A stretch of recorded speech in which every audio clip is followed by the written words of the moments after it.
Ese sonido no solo no debería existir, estuvo prohibido. PlayStation casi fue asesinada antes de tener nombre, antes de que el mundo supiera que la necesitaba. Es la historia del día en que Sony casi mató el futuro del entretenimiento, y ni siquiera se dio cuenta. A finales de los años 80, Sony era sinónimo de prestigio. Música, televisores, tecnología doméstica. Una empresa seria, corporativa, obsesionada con el control y la perfección. Los videojuegos no encajaban en esa imagen. Eran vistos como juguetes, pasatiempos efímeros, negocios menores. Dentro de los altos mandos, la idea de entrar a ese mercado provocaba más rechazo que entusiasmo. Mientras los directivos discutían cifras y reputación, un ingeniero trabajaba en silencio. No era una figura pública, no era un líder carismático. Era un técnico obsesivo, incómodo para las jerarquías, demasiado apasionado para la burocracia. Su nombre era Ken Kutaragi, y en ese momento nadie dentro de Sony imaginaba que él sería el mayor riesgo y la única salvación. Kutaragi no pidió permiso. Mientras Sony miraba hacia otro lado, comenzó a trabajar con una empresa que Sony despreciaba, Nintendo. Su objetivo era tan simple como peligroso: crear un chip de sonido capaz de llevar los videojuegos a otro nivel. Para Sony, aquello no era innovación, era una traición. Cuando los ejecutivos lo descubrieron, la reacción fue inmediata. Reuniones cerradas, amenazas, la posibilidad real de perder su trabajo. Para Sony, Kutaragi había cruzado una línea imperdonable, y sin embargo, el chip funcionaba. No solo funcionaba bien, era mejor que todo lo que existía en ese momento. A comienzos de los años 90, la industria del videojuego se reunió frente a un escenario lleno de luces y promesas. Nintendo subió al estrado. Sony observaba desde el público. Entonces ocurrió lo impensable. Nintendo anunció frente a todos que rompía el acuerdo con Sony. El proyecto conjunto quedaba cancelado.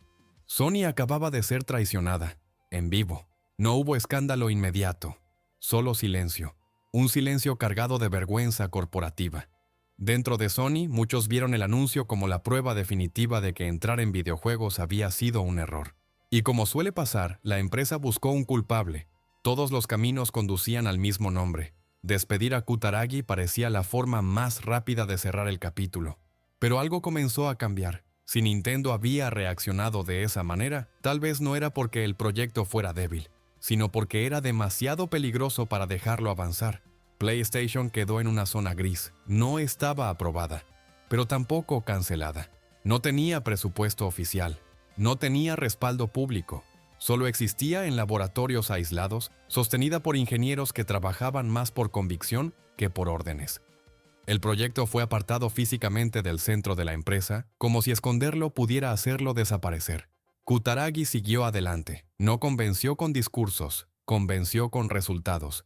Gráficos tridimensionales fluidos, sonido superior, uso del disco compacto como estándar. No era una mejora menor, era un salto generacional completo.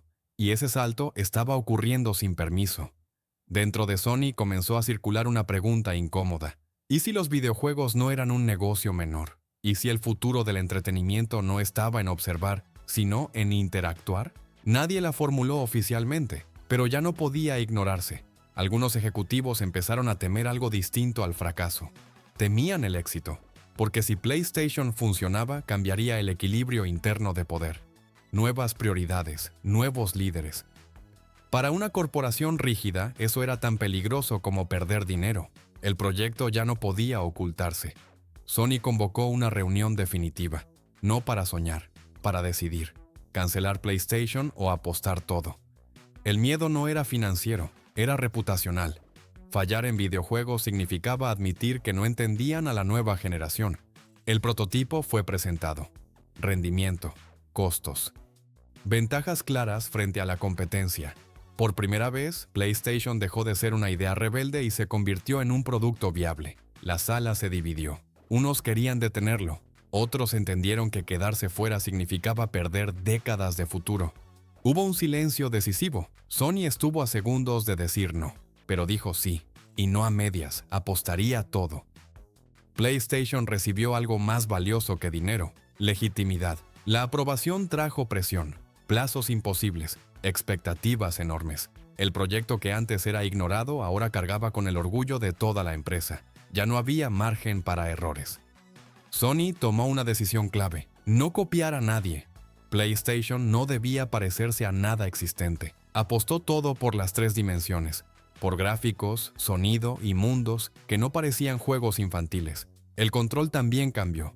Debía desaparecer en las manos del jugador, no imponer límites. A diferencia de sus competidores, Sony diseñó PlayStation pensando en los creadores. Herramientas accesibles, libertad creativa, arquitectura flexible. Entendieron algo esencial: si los desarrolladores creían en la consola, el contenido vendría solo. El lanzamiento se acercó.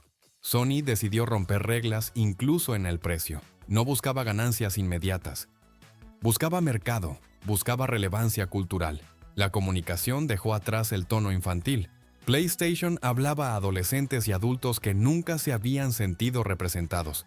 El día llegó sin euforia exagerada. Las tiendas abrieron, las primeras consolas se conectaron. Y entonces ocurrió algo difícil de medir con números: la sensación, el sonido, la fluidez. PlayStation no se sentía como una consola nueva, se sentía como el futuro. El éxito no nació de la publicidad, sino del boca a boca, de amigos mostrando mundos que parecían vivos, de jugadores que descubrieron que los videojuegos podían ser complejos, oscuros, adultos. La industria reaccionó tarde. Cuando quiso responder, el cambio ya era irreversible. Dentro de Sony, el proyecto incómodo se convirtió en orgullo. El equipo aislado se volvió referencia, y el ingeniero que estuvo a punto de ser despedido finalmente fue escuchado. Con el tiempo, PlayStation dejó de ser un producto. Se volvió una marca cultural, un símbolo generacional. Pero como ocurre tantas veces, el éxito trajo estructura, control y política. El espíritu rebelde empezó a chocar con la maquinaria corporativa. El creador dejó de ser necesario para el imperio que ayudó a construir, pero el legado ya estaba ahí. Cada consola posterior, cada salto tecnológico, cada apuesta creativa arriesgada llevaba la misma idea original: confiar en el futuro antes de que sea evidente.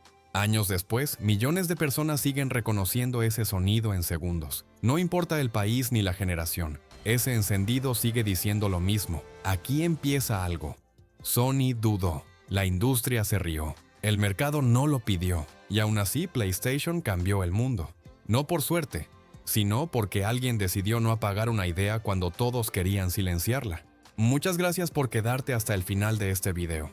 Si te gustó, no olvides dejar tu like y suscribirte para más contenido como este. Te dejo más videos aquí en el canal para que sigas aprendiendo. Nos vemos en el próximo video.